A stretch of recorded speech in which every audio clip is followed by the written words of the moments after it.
He's a great storyteller, and it takes us back to Haggai, where he's inviting the people be involved in building the temple and maintaining worship of God.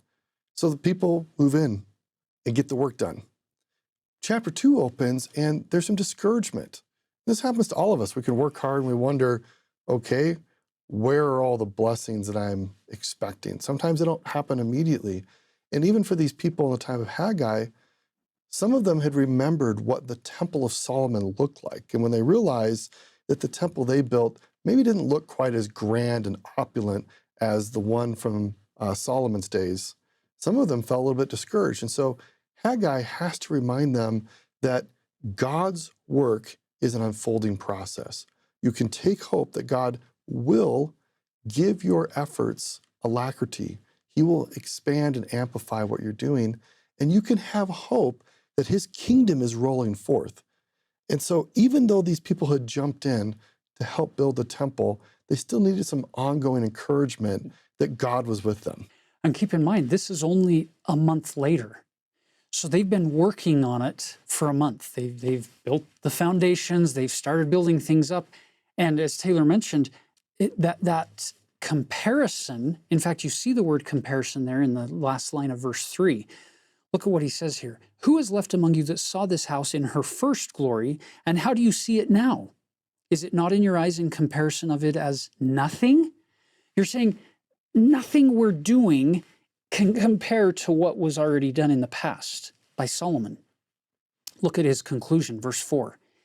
Yet now be strong, O Zerubbabel, saith the Lord. And be strong, O Joshua, the high priest, and be strong, all ye people of the land, saith the Lord, and work, for I am with you, saith the Lord of hosts.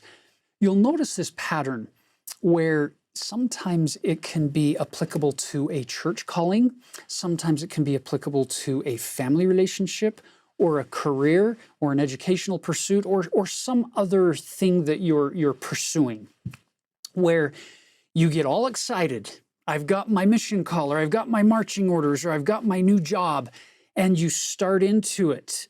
And as you get into those first few weeks, you realize the enormity of the task in front of you that maybe you hadn't really had fully grasped before, and it can get discouraging, and you can start to lose that drive to keep working.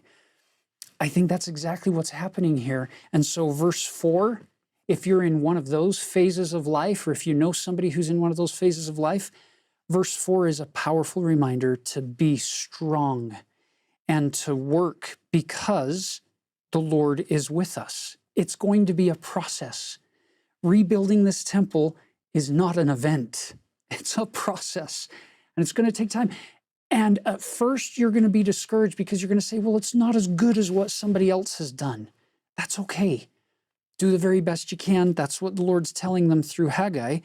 And notice verse 5, according to the word that I covenanted with you when ye came out of Egypt, so my spirit remaineth among you. Fear ye not. Don't take counsel from these fears. Just keep working. And that could also apply to your temple and family history efforts, where for some of you, you look at all of the pedigree charts or all of the generation sheets that you're trying to fill in, and it can feel overwhelming. I think the Lord would just say the same thing to us today. Fear ye not. Start working at it. Chip away at it. And you're going to build this with my help over time. And then he goes down to verse 6. For thus saith the Lord of hosts, yet once it is a little while, and I will shake the heavens and the earth and the sea and the dry land. And he promises them that he's going to make things happen differently than what they can force for themselves. Yeah, and the shaking is not a negative thing. The shaking is a symbol that he is bringing out his purposes. Imagine shaking a tree to get the ripe fruit to fall that you can then capture. So shaking here is, this is a sign that my spirit is empowered in all these things.